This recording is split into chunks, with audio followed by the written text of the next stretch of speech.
Next ಬಂದು fifth Madakari ನಾಯಕ 1755 to 79. 1755 to 7. ಆಮೇಲೆ ಚಿತ್ರದುರ್ಗ ಅಂದ ತಕ್ಷಣ ನೀವು ನೋಡಿರ್ಬೇಕಲ್ಲಿ ಒಂದು ಕೋಟೆಗಳೆಲ್ಲ. ಆ ಚಿತ್ರದುರ್ಗ ಫೋರ್ಟ್ ಒಂದ್ಸತಿ ನೋಡ್ರಿ, ಇದೆ ನೋಡ್ರಿ. ಯಾವಾಗ ಹೋದ್ರು ಒಂದ್ಸತಿ ಆ ಕಡೆ ವಿಸಿಟ್ ಮಾಡಿ, ಬೇಸಿಗೆ ಬಿಟ್ಟು ಬೇರೆ ಟೈಮಲ್ಲಿ ಈ ಥರ. ಓಕೆ, ಇಲ್ಲಿಂದ ಕೆಳಗಡೆಯಿಂದ ಹೋಗುತ್ತೆ ಇದು, ಹೀಗೆ ಮೆಟ್ಲು ಹತ್ಕೊಂಡು ಹೀಗೆ ಹೋಗ್ತಾ ಹೋಗ್ಬೇಕು. ಕರೆಕ್ಟ್ ಏನ್ರಿ? ಓಕೆ, 7 ಸುತ್ತಿದೆ ಇದು ಆ್ಯಕ್ಚುಲಿ. 7 ಫೋರ್ಟಿಫೈಡ್ ಫೋರ್ಟ್ಸ್ ಅಂತಾರೆ. 7 ಸುತ್ತಿನ ಕೋಟೆ, ಉಕ್ಕಿನ ಕೋಟೆ ಅಂತ ಕರೀತಾರೆ ಇದನ್ನು. ಓಕೆ, ಫಸ್ಟ್ ಬರ್ಕೊಳ್ಳಿ, ಫಸ್ಟ್ ಪಾಯಿಂಟ್ ಈ ಥರ ಆ್ಯಡ್ ಮಾಡಿ. ಈ ಕನ್ಸ್ಟ್ರಕ್ಟೆಡ್ 745 ಅಥವಾ 745, ಈ constructed 745 forts to the Chitradurga. ಇವನು 7 ಸುತ್ತಿನ ಕೋಟೆಗಳನ್ನು ನಿರ್ಮಿಸಿದ ದುರ್ಗಕ್ಕೆ. ಮದಕರಿ ನಾಯಕ ದುರ್ಗಕ್ಕೆ 7 ಸುತ್ತಿನ ಕೋಟೆಗಳನ್ನು ನಿರ್ಮಿಸಿದನು. ನೆಕ್ಸ್ಟ್, ಈ ಕನ್ಸ್ಟ್ರಕ್ಟೆಡ್ ಅಥವಾ ಈ ಸ್ಟಾರ್ಟೆಡ್ ಆರ್ಮರಿ ಅಟ್ ಚಿತ್ರದುರ್ಗ. ಇವನು ಚಿತ್ರದುರ್ಗದಲ್ಲಿ ಆರ್ಮರಿಯನ್ನು ಸ್ಥಾಪಿಸಿದ. ಆರ್ಮರಿ ಅಂದರೆ ಗೊತ್ತಲ್ಲ, ಶಸ್ತ್ರಾಗಾರ ಅಂತ ಕರೀತಾರೆ. ಈ ಕನ್ಸ್ಟ್ರಕ್ಟೆಡ್ ಆರ್ಮರಿ ಅಟ್ ಚಿತ್ರದುರ್ಗದಲ್ಲಿ ಶಸ್ತ್ರಾಗಾರವನ್ನು ನಿರ್ಮಿಸಿದ. ನೆಕ್ಸ್ಟ್, ವಾರ್ಸ್ ಅಂತ ಹೆಡ್ಡಿಂಗ್ ತೊಗೊಳ್ಳಿ. ಮೊದಲನೇ ವಾರ ಕೇಳಿಸ್ಕೊಡ್ರಿ, ಇದೊಂದು ದೊಡ್ಡ ಕತೆ. ಈ ಕಥೆನ ಸ್ವಲ್ಪ ಸಿಂಪಲ್ ಆಗಿ ಹೇಳ್ತೀನಿ. ಕೆಳದಿ ಅಂತ ಒಂದು ವಂಶಸ್ಥರು ಕಣ್ರಿ, ಕೆಳದಿ. ಆ ಕೆಳದಿಯಲ್ಲಿ ಶಿವಪ್ಪ ನಾಯಕ ಅಂತ ಇರ್ತಾನೆ. ಶಿವಪ್ಪ ನಾಯಕ ತೀರ್ಕೊಂಡ್ಮೇಲೆ ಅವನಿಗೊಬ್ಬನು ಮಗ ಬರ್ತಾನೆ, ಅವನ ಹೆಸರು ಬಸವ ಸಮಥಿಂಗ್ ಇದ್ದಾನೆ. ಅವನ ಹೆಂಡತಿ ಕೆಳದಿ ಚೆನ್ನಮ್ಮ ಅಂತ ಕೇಳಿರ್ಬೇಕು. ಓಕೆ, ಆ ಚೆನ್ನಮ್ಮ ತೀರ್ಕೊಂಡ್ಮೇಲೆ ಅದೇ ವಂಶದಲ್ಲಿ ಒಬ್ಳು ಬರ್ತಾಳೆ, ಅವಳ ಹೆಸರು ವೀರಮ್ಮಾಜಿ ಅಂತ. ಲಿಸನ್, ಆಕೆ ಹೆಸರು ವೀರಮ್ಮ ಅಂತ. ವೀರಮ್ಮ, ಬಟ್ ವೀರಮ್ಮಾಜಿ ಅಂತ ಕರೀತಾರೆ ಆಕೆನ, ಅದೊಂದು ಪದ್ಧತಿ. ಆ ವೀರಮ್ಮಾಜಿಗೆ ಗಂಡ ತೀರ್ಕೊಂಡಿರ್ತಾನೆ, ಅವಳೊಬ್ಳು ದತ್ತು ಪುತ್ರ ತೊಗೊಂಡಿರ್ತಾಳೆ. ಅವನ ಹೆಸರು ಏನೋ ಸೋಮಣ್ಣ ಅಂತಲೇ ಇರುತ್ತೆ. ಥರ್ಡ್ ಸೋಮನಾಯಕ ಅಂತಲೇ ಇರುತ್ತೆ. ಸೋಮಶೇಖರ ನಾಯಕ ಅಥವಾ ಸೋಮನಾಯಕ ಅಂತಲೇ ಇರ್ತಾನೆ. ಈ ಸೋಮಶೇಖರ ನಾಯಕ ವಾಸ್ ಎ ಇನ್ಎಫಿಷಿಯೆಂಟ್ ರೂಲರ್. ಅವ್ನಿಗೇನು ಆಡಳಿತ ಏನು ಮಾಡೋಕ್ಕೆ ಬರಲ್ಲ, ಸುಮ್ಮನೆ ಟೈಮ್ ಪಾಸ್ ಮಾಡ್ತಿದ್ದ, ಒಂದು ಸಹವಾಸಗಳು ಸರಿ ಇರಲ್ಲ. ಸೊ ಆಗ ಅವ್ರು ಏನು ಮಾಡ್ತಾಳೆ, Veerammaji, she was also old woman, 70 years lady, 60 years lady. ಅವ್ರೇನು ಮಾಡ್ತಾರೆ, ಆ ವೀರಮ್ಮಾಜಿ ಅವ್ರು ತಾವೇ ಸಿಂಹಾಸನದ ಮೇಲೆ ಕೂತ್ಕೊಂಡು ಕೆಳದಿ ನಡೆಸ್ತಾ ಇರ್ತಾರೆ ಸಂಸ್ಥಾನ. ಅವನೇನು ಮಾಡ್ತಾನೆ, ಸೋಮಶೇಖರ ನಾಯಕ ಅಧಿಕಾರ ಕಿತ್ಕೊಬೇಕು ಅಂತ ಪ್ಲಾನ್ ಮಾಡ್ಕೊಂಡು ಅವ್ರ ಜೊತೆ ಒಂದು ಅಲಯನ್ಸ್ ಮಾಡ್ಕೋತಿರ್ತಾನೆ. ಅದು ಹೋಗ್ಬಿಟ್ಟು ಹೈದರಾಲಿಗೆ ವಿಚಾರ ಮುಟ್ಟಿತು. 1763 ವಿಚಾರ ಇದು. 1763 ಈ ವಿಚಾರ ಹೈದರಾಲಿಗೆ ಕಿವಿಗೆ ಬಿತ್ತು. ಆಗ ಅಷ್ಟೊತ್ತಿಗೆ ಮೈಸೂರು ಒಡೆಯರಲ್ಲಿ ಸೆಕೆಂಡ್ ಕೃಷ್ಣ ರಾಜ ಒಡೆಯರ್ ಅಂತ ಇದ್ದರು. ಆ second Krishnaraja Wodeyar was very weak ruler. Mysuru Wodeyar ಬೇಕಾದ್ರೆ ಹೇಳ್ತೀನಿ. ಆಗ ಹೈದರಾಲಿ ಕೆಲಸಕ್ಕೆ ಸೇರ್ಕೊಂಡಿದ್ದ ಬರೀ ಸೈನಿಕನಾಗಿ. ಹಂತವಾಗಿ ಬೆಳೆದು ಈ ಬಿಕಮ್ ದ ಒಡೆಯರ್ ಅಲ್ಲ, ಈ ಬಿಕಮ್ ದ ಕಿಂಗ್ ಆಫ್ ಮೈಸೂರನ್ನ ತನ್ನ ಕಂಟ್ರೋಲಿಗೆ ತೊಗೊಂಡ್ಬಿಡ್ತಾನೆ. ಹೈದರಾಲಿ ಯಾವ ಥರ ಮನುಷ್ಯ ಅಂದರೆ ತುಂಬ ಹಠದ ಮನುಷ್ಯ. ಅವನು ತುಂಬ ಹಠ ಜಾಸ್ತಿ. ಅವನು ಅಂದರೆ ಏನಾದ್ರು ಮಾಡಬೇಕು ಅಂದರೆ ಅವ್ನು ಮನೇಲೇ ಇರೋಕ್ಕೆ ಇಷ್ಟಪಡಲ್ಲ, ಬರೀ ಯುದ್ಧಗಳು ಮಾಡೋದು ಇದರಲ್ಲೇ ಇರ್ತಿದ್ದ. ಅವನು ಎಕ್ಸ್ಪಾನ್ಷನ್ ಆಫ್ ಟೆರಿಟರಿ ಮಾಡ್ತಿದ್ದ. ಅವನು ಮೈಸೂರಲ್ಲಿ ಕುತ್ಕೊಂಡು ದುರ್ಗ ತನಕ, ರಾಯಚೂರು, ಹೈದರಾಬಾದ್ ರೀಸನ್ಸು, ಈವನ್ ಕೃಷ್ಣಾ ನದಿ, ಬಾಗಲಕೋಟೆ ತನಕ ಯುದ್ಧ ಹೋಗಿದ್ದ. ಆವಾಗ ಮರಾಠರ ಜೊತೆ ಗಲಾಟೆ ಆಗಿತ್ತು ಅವನಿಗೆ, ಮಾಧವರಾವ್ ಜೊತೆ, ಅದು ಹೇಳ್ತೀನಿ ನಿಮ್ಗೆ ಮುಂದೆ. ಆ ಕಡೆ ದಕ್ಷಿಣದಲ್ಲಿ ಮಲಬಾರ್ ತನಕ ಎಲ್ಲ ಯುದ್ಧಕ್ಕೆ ಹೋಗ್ತಿದ್ದ ಅವನು. ಅವನಿಗೆ ಈ ವಿಚಾರ ಬಿತ್ತು, ಕಿವಿಗೆ ಬಿತ್ತು, ವೀರಮ್ಮಾಜಿಯ ಕೆಳದಿ ವಂಶಸ್ಥರು ಭಾಳ ವೀಕ್ ಆಗಿದ್ದಾರೆ ಅಂತ. ಆಗ ಅವನೇನು ಮಾಡ್ತಾನೆ, ಅವನು ಹೈದರಾಲಿ ತನ್ನ ಸೈನ್ಯವನ್ನು ತೆಗೆದುಕೊಂಡು ಇವತ್ತಿನ ದುರ್ಗದ ಸುತ್ತಮುತ್ತ ಬಂದ. ಇದಕ್ಕಿಂತ ಮುಂಚೆ ಇನ್ನೊಂದು ಸಣ್ಣ ವಿಚಾರ ಹೇಳ್ಬೇಕು ನಿಮಗೆ. ಒಂದ್ಸತಿ ಅವನು ಉತ್ತರ ಕರ್ನಾಟಕದಲ್ಲಿ ಯುದ್ಧ ಮಾಡ್ತಿರ್ತಾನೆ. ಹೈದರಾಲಿ ಯುದ್ಧ ಮಾಡಬೇಕಾದ್ರೆ ದುರ್ಗದ ಹತ್ರ ಬಂದು ಡೇರೆ ಹಾಕ್ತಾರೆ. ಡೇರೆ ಮೀನ್ಸ್ ಟೆಂಟ್ ಮಾಡ್ತಾರೆ, ಸ್ವಲ್ಪ ದಿನ ಅಲ್ಲಿ ತಂಗಿರ್ತಾರೆ ಒಂದು 10 ದಿನ. ಆಗ ಕೇಳ್ತಾನೆ, ಇಲ್ಲಿ ನಾಯಕರು ಯಾರಿದ್ದಾರೆ ಅಂತ. ಆಗ ಮದಕರಿ ನಾಯಕ ಅಂತ ರೂಲ್ ಮಾಡ್ತೇನೆ ಅಂತ ಹೇಳ್ತಾರೆ. ಆಗ ಆರ್ಡರ್ ಕಳಿಸ್ತಾನೆ, ಒಂದು ಸಂದೇಶ ಕಳಿಸ್ತಾನೆ. ಹೈದರಾಲಿ ಬಂದಿದ್ದಾರೆ, ಕಾವಂದರು ಅಂತ ಕರೀತಾರೆ ಅವ್ರನ್ನ, ಹೆಡ್ ಆಫ್ ದಿ ಮೈಸೂರು ಬಂದಿದ್ದಾರೆ, ಬಂದ್ಬಿಟ್ಟು ನೀವು ನೋಡಬೇಕು ಅಂತ ಮದಕರಿ ನಾಯಕಂಗೆ ಆರ್ಡರ್ ಆಯಿತು. ಮದಕರಿ ನಾಯಕನ ಮಂತ್ರಿ ಹೇಳ್ತಾನಂತ, ಹಿಂಗೆ ಹೈದರಾಲಿ ಬಂದಿದ್ದಾರೆ, ಬಂದು ನೀವು ನೋಡ್ಬೇಕಂತ ಅವ್ರನ್ನ ಅಂತ. ಆಗ ಮದಕರಿ ನಾಯಕ ಒಂದಿಷ್ಟು ಉಡುಗೊರೆಗಳನ್ನೆಲ್ಲ ತೊಗೊಂಡು ಹೋಗ್ತಾನೆ. ಮದಕರಿ ನಾಯಕ ಹೋದಾಗ ಈ ಕಡೆ ಹೈದರಾಲಿ ಕೂತಿರ್ತಾನೆ ಒಂದು ಡೇರೆಯಲ್ಲಿ. ಅವ್ನ ಸುತ್ತಮುತ್ತ ಒಂದು 50 ಜನ ನಿಂತಿರ್ತಾರೆ, ಅಕೌಂಟೆಂಟ್ಸ್. ಅವ್ನು ಮದಕರಿ ನಾಯಕ ಅವ್ನು ಹೈದರಾಲಿ ಹೇಳ್ತಾನೆ, ಪ್ರೊನೌನ್ಸ್ ಮಾಡ್ತಿರ್ತಾನೆ, ಅವ್ರು ಬರೆದಿಡ್ತಿರ್ತಾರೆ. ಹೈದರಾಲಿ ವಿಚಾರ ಹೆಂಗೆ ಗೊತ್ತಾ, ಅವ್ನು ಓದಕ್ಕೆ ಬರಲ್ಲ, ಬರೆಯೋಕ್ಕೆ ಬರಲ್ಲ, ಅವನೊಬ್ಬ ಇಲ್ಲಿಟ್ರೇಟ್. ಅವನು ಗೊತ್ತಾ ನಿಮ್ಗೆ ಅದು? ಓಕೆ, ಬಟ್ ಅವ್ನು ತುಂಬ ಬುದ್ಧಿವಂತ. ಅವ್ನು ಹೆಂಗೆ ಮಾಡ್ತಿರ್ತಾನೆ ಅಂದರೆ, ಆರ್ಡರ್ ಮಾಡ್ತಿರ್ತಾನೆ. ಇವತ್ತು ಬೆಳಿಗ್ಗೆ ಇಷ್ಟು ಖರ್ಚು ಮಾಡಿದ್ವಿ, ಯುದ್ಧಕ್ಕೆ 10,000 ರೂಪಾಯಿ ಖರ್ಚು ಮಾಡಿದ್ವಿ, ಗನ್ ಪೌಡರ್ಗೆ 25,000 ರೂಪಾಯಿ ಖರ್ಚು ಮಾಡಿದ್ವಿ, ಸೈನಿಕರಿಗೆ 10,000 ಖರ್ಚು ಮಾಡಿದ್ವಿ, ಬರೀರಿ ಅಂತ ಹೇಳ್ತಾನೆ. ಅವ್ರು ಬರ್ಕೊಬೇಕು, ಎಲ್ಲದನ್ನು ಡೀಟೇಲ್ಸ್ ಬರೀಬೇಕು. ಆ ಬರ್ದಿದ್ದನ್ನು ಅವ್ನಿಗೆ ಓದಕ್ಕೆ ಬರಲ್ವೇ, ಅವ್ನು ಇನ್ನೊಬ್ರ ಕೈಲಿ ಓದಿಸ್ತಿರ್ತಾನೆ. ಅವ್ನು ನೀಟಾಗಿ ಓದಿ ಹೇಳ್ಬೇಕು, ಇವ್ನು ಏನು ಬರ್ದ ಅಂತ. ತಪ್ಪು ಬರ್ದಿದ್ರೆ 50 ಚಡಿಯೇಟ್ ಓಡಿಸ್ತಿದ್ದ. ಚಡಿಯೇಟ್ ಅಂದರೆ ಗೊತ್ತಾ, ಚಾವಟಿಲಿ ಓಡಿಸ್ತಿದ್ದ. ಆ ಅಕೌಂಟೆಂಟ್ಸ್ಗಳೆಲ್ಲ ಎದ್ಕೊಂಡು ಬರೆಯೋರು. ಆಗ ಮದಕರಿ ನಾಯಕ ಬರ್ತಾನೆ. ಮದಕರಿ ನಾಯಕ ಫಸ್ಟ್ ಟೈಮ್ ಹೈದರಾಲಿ ನೋಡೋದು ದುರ್ಗದ ಹತ್ರ. ಆಗ ಅವ್ನು ಹೈದರಾಲಿ ತುಂಬ ಅಹಂಕಾರ, ನಾನು ಮೈಸೂರು ರೂಲ್ ಮಾಡೋರು ಅಂತ. ಇವರ ಸಣ್ಣ ಪುಟ್ಟ ಜನ, ಇವರೆಲ್ಲ ನಾಯಕರು, ಇವರೆಲ್ಲ ಏನು ಅಂತ. ಆಗ ಮದಕರಿ ಬರ್ತಾನೆ, ಮದಕರಿ ಬಂದ್ಬಿಟ್ಟು ನಮಸ್ತೆ ಅಂತ ಹೇಳ್ಬಿಡ್ತಾನೆ. ಹೇಳಿ ಹಂಗೆ ಅಲ್ಲೊಂದು ದೊಡ್ಡ ಸಿಂಹಾಸನ ಆ ಕಡೆ ಹಾಕಿರ್ತಾರೆ, ಆ ಸಿಂಹಾಸನ ಕೂತ್ಕೋತಾನೆ. ಇವನಿಗೆ ಆಶ್ಚರ್ಯ ಇದರಲ್ಲಿ, ಯಾರಪ್ಪ ಇವನು ನಮ್ಮ ಮುಂದೆ ಯಾರೋ ಕುತ್ತೇ ಮಾತಾಡಲ್ಲ, ಇವನು ಯಾರು ಅಷ್ಟು ಧೈರ್ಯವಾಗಿ ಕೂತ್ಕೋತಾನೆ ಅಂತ. ಆಗ ಇದರಲ್ಲಿ ಮಾತಾಡಿಸ್ತಾನೆ, ಏನು ಸಮಾಚಾರ, ಹೇಗಿದ್ದೀರಾ ಎಲ್ಲ, ಚೆನ್ನಾಗಿದ್ದೀವಿ ಅಂತ ಹೇಳಿ ಮಾತಾಡ್ತಾರೆ. ಆಯಿತು ಅಂತೇಳಿ ಅವಾಗ ಫಸ್ಟ್ ಟೈಮ್ ಭೇಟಿಯಾಗಿತ್ತು. ಅವಾಗ ಸೆಕೆಂಡ್ ಟೈಮ್ ಏನು ಮಾಡ್ತಾನೆ, ಇದರಲ್ಲಿ ಈ ಈ ಕೆಳದಿ ಮೇಲೆ ಅಟ್ಯಾಕ್ ಮಾಡ್ಬೇಕಾದ್ರೆ ಈ ಇನ್ಫಾರ್ಮೇಷನ್ ತೊಗೊತಾರೆ ಅವರು. ಕೆಳದಿ ಅಂದರೆ ಯಾವ ಊರು, ಅಲ್ಲಿ ಸುತ್ತಮುತ್ತ ಹೆಂಗಿದೆ ಅಂತ. ಆ ಕೆಳದಿ ಅಂದರೆ ಬರೀ ಗುಡ್ಡ, ಬರೀ ಫಾರೆಸ್ಟ್ ಏರಿಯಾ, ನಿಂಗೆ ಗೊತ್ತಲ್ಲ ಅದು ಮಲೆನಾಡು, ಶಿವಮೊಗ್ಗ ಸಾಗರ ಎಲ್ಲ ಬರೀ ಕಾಡು. ಓಕೆ, ಇವೇನಾದ್ರು ಆ ಕಡೆ ಸಿಗಂದೂರು ಹೋಗಿರಾ ಟೆಂಪಲ್? ಓಕೆ ಓಕೆ, ಅಲ್ಲೇ ಬರ್ತವೆ ಇವೆಲ್ಲ. ಓಕೆನಾ, ಅಲ್ಲೆಲ್ಲ ಹೆವಿ ಕಾಡು. ಏನಾದ್ರು ಮಳೆಗಾಲದಲ್ಲಿ ಹೋಗ್ಬೇಕು ನೀವು, ಜೂನ್ ಜುಲೈ ಆಗಸ್ಟ್, ಬರೀ ಮಳೆ 24 ಗಂಟೆ ಮಳೆನೇ ಇರುತ್ತೆ, ಓಡಾಡೋಕ್ಕಾಗಲ್ಲ ಅಲ್ಲಿ. ಓಕೆ, ಆಮೇಲೆ ಲೀಚ್ ಅಂತಾರೆ, ಲೀಚ್ ಗೊತ್ತಾ, ಜಿಗಣಿ. ಓಕೆ, ಅದು ಖಾಲಿ ಹಿಡಿಯುತ್ತೆ ನೋಡಿ, ಅದು ಅಲ್ಲೆಲ್ಲ ಭಾಳ ಅದು. ಕೊನೆ 5ರಲ್ಲಿ ಏನು ಮಾಡ್ತಾನೆ, ಹೇಳ್ತಾನಂತೆ, ಇಲ್ಲ ಇದು ಹೋಗೋದು ನಮ್ಮ ಕೈಲಿ ಆಗಲ್ಲ, ಅದಕ್ಕೆ ನಾಯಕರನ್ನು ಹೇಳಿ ಕಳಿಸಿ ಅಂತ ಹೇಳ್ತಾರೆ. ಆಗ ಮದಕರಿ ನಾಯಕ ಏನು ಮಾಡ್ತಾನೆ, ತನ್ನ ಸೈನ್ಯವನ್ನು ತೆಗೆದುಕೊಂಡು for the first time 5th Madakari ನಾಯಕ ಸೈನ್ಯ ತೊಗೊಂಡು ಈ 5ರಲ್ಲಿ ಸಪೋರ್ಟ್ ಮಾಡ್ಕೊಂಡು ಬಂದ. ಇಬ್ಬರು ಸೇರಿಕೊಂಡು ಕೆಳದಿ ಮೇಲೆ ಅಟ್ಯಾಕ್ ಮಾಡ್ತಾರೆ. 1763 ಇಬ್ಬರು ಒಳ್ಳೆ ಸ್ನೇಹಿತರಾಗಿದ್ದರು. ಓಕೆ, ಸ್ನೇಹಿತರಾಗಿದ್ದರು, ಅಟ್ಯಾಕ್ ಮಾಡಿದ್ರು. ಮದಕರಿ ನಾಯಕನಿಗೆ ಗೊತ್ತಿಲ್ಲ 5ರಲ್ಲಿಯ ಒಳಗಿನ ವಿಚಾರಗಳು, ಒಂದು ಮನೋಭಾವ ಗೊತ್ತಿಲ್ಲ. ಸಪೋರ್ಟ್ ಮಾಡ್ತಾರೆ. ಈ ವೀರಮಜ್ಜಿದು ಕೋಟೆ ಪೂರ್ತಿ, ಬಿದನೂರು ಅಂತ ಒಂದು ಊರು, ಇವತ್ತಿನ ಹೊಸನಗರ ರಿಪ್ಪನ್ಪೇಟೆ ಅಂತ ಒಂದು ಊರು ಬರೋದು ಶಿವಮೊಗ್ಗದ ಹತ್ರ, ಅಲ್ಲಿ ಒಂದು ಕೋಟೆ. ಆ ಕೋಟೆನೇ ಕ್ಯಾಪ್ಚರ್ ಮಾಡಬೇಕು. ಕೋಟೆ ಹತ್ರ ಹೋಗೋದೇ ಕಷ್ಟ. ಯಾಕೆ ಗೊತ್ತಾ, ಮೊನ್ನೆ ನಿಮ್ಗೆ ಹೇಳಿದ್ನಲ್ಲ, ಕೋಟೆಗಳು ನೀವು ಕೋಟೆಗೆ ಹೋದ್ರೆ ಗೊತ್ತಾಗುತ್ತೆ, ಒಂದು ಸಣ್ಣ ಗ್ಯಾಪ್ ಇಟ್ಟಿರ್ತಾರೆ. ಅಲ್ಲಿ ಏನು ಮಾಡ್ತಾರೆ ಅಂದರೆ, ಬಿಸಿ ಬಿಸಿ ಮರಳನ್ನ ಕಾಯಿಸ್ಬಿಟ್ಟು ಹಿಂಗೆ ಸುರಿತಾರೆ. ಸೈನಿಕರು ಯಾರು ಕೆಳಗಡೆ ಹತ್ತುತ್ತಾ ಇದ್ರೆ ಅವ್ರ ಮೈ ಮೇಲೆ ಬಿಸಿ ಮರಳು ಗೊತ್ತಲ್ಲ, ಸಿಕ್ಕಾಪಟ್ಟೆ ಹೀಟ್ ಇರುತ್ತದೆ, ಚರ್ಮ ಹಂಗೆ ಬೆಂದೋಗ್ಬಿಡುತ್ತೆ, ಆ ಥರ ಮಾಡ್ತಿರ್ತಾರೆ. ಆಮೇಲೆ ಕಬ್ಬಣನ ಕಾಯಿಸಿ ಹಾಕೋದು, ಆಮೇಲೆ ಮೊಳೆಗಳನ್ನ ಹಾಕೋದು, ಇವೆಲ್ಲ ಮಾಡ್ತಿರ್ತಾರೆ. ಕೋಟೆ ಹತ್ತಕ್ಕೆ ಆಗಲ್ಲ ಸೈನಿಕರ ಕೈಯಲ್ಲಿ. ಆಗ 5ರಲ್ಲಿ ಹೇಳ್ತಾನಂತೆ ಮದಕರಿ ನಾಯಕಂಗೆ, ಹೇಗಾದರೂ ಮಾಡಿ ನನಗೆ ಆ ಕೋಟೆನ ಕ್ಯಾಪ್ಚರ್ ಮಾಡಿಕೊಡು, ಸಾಕು, ನಾನು ಇಷ್ಟು ಮಾಡಿಕೊಡು ನೀನು ಸ್ನೇಹಿತನಾಗಿ, ಉಳಿದಿದ್ದು ನಾನು ನೋಡ್ಕೋತೀನಿ. ಆಗ ಇವರು 5ರಲ್ಲಿ ಕಡೆ ಸೈನಿಕರು ಬಂದಿರ್ತಾರೆ, ಅವರೆಲ್ಲ ಜಿಗಿಳೆಗಳ ಕೈ ಕಳಿಸ್ಕೊಂಡು ಸಾಕಾಗೋಗ್ಬಿಡ್ತಾರೆ. ಮಲೆನಾಡು ಗೊತ್ತಲ್ಲ. ಓಕೆ, ಅವರು 5ರಲ್ಲಿ ಹತ್ರ ಹೇಳ್ತಾರಂತೆ, ನಮ್ಮ ಕೈಲಿ ಆಗಲ್ಲ, ವಾಪಸ್ ಹೋಗ್ತೀವಿ, ವಿಪರೀತ ಕಷ್ಟ ಇಲ್ಲಿ ಇರೋದು ಮಲೆನಾಡಲ್ಲಿ ಅಂತ. ಕೊನೆಗೆ ಇವನು ಏನು ಮಾಡ್ತಾನೆ, ಮದಕರಿ ನಾಯಕ ಕಷ್ಟಪಟ್ಟು ಕ್ಯಾಪ್ಚರ್ ಮಾಡಿ ಕೊಟ್ಟ, ಅದನ್ನು ಈ ಕೋಟೆನ ಕ್ಯಾಪ್ಚರ್ ಮಾಡಿ ಕೊಡ್ತಾನೆ. ಆಗ 5ರಲ್ಲಿ ಭಾರಿ ಖುಷಿ ಆಗುತ್ತೆ. ಕೋಟೆನ ಕ್ಯಾಪ್ಚರ್ ಮಾಡಿದ್ರೆ ವೀರಮ್ಮಾಜಿನ ಸೋಲಿಸ್ತಾರೆ. ಸೋಲಿಸ್ಬಿಟ್ಟು ಇವನು ಮದಕರಿ ಏನು ಅಂದ್ಕೊಂಡಿದ್ದ, ಬರೀ ಟ್ಯಾಕ್ಸ್ ಕಲೆಕ್ಟ್ ಮಾಡ್ತಾನೆ ಅಂದ್ಕೊಂಡಿದ್ದ.